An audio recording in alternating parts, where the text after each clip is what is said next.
এখানে আমি একাই বসে আছি বন্ধুরা। এখন এখানে বসে থেকে মনে হচ্ছে কি জানেন, দেখেন এখানে কত পরিবার এসেছে, সবারই কেউ না কেউ সাথে আছে। আমি কিন্তু একদমই এখানে কয়েক ঘন্টা বসে থাকবো, কিন্তু এই মুহূর্তে মনে হচ্ছে সাথে একটা বন্ধু থাকতো, বন্ধু আমাকে বাদাম কিনে দিত, বন্ধুর সাথে বাদাম খেতাম আর গল্প করতাম, কি মজাই না হতো।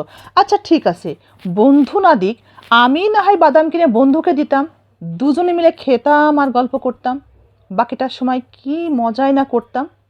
কি বন্ধুরা, ঠিক বলেছি না? সত্যি যদি এরকম ফাঁকা ময়দানে আমি বসে বন্ধুর সাথে গল্প করতাম প্রতিনিয়ত, তাহলে কি স্বামীকে ভালোবাসতাম বন্ধুরা?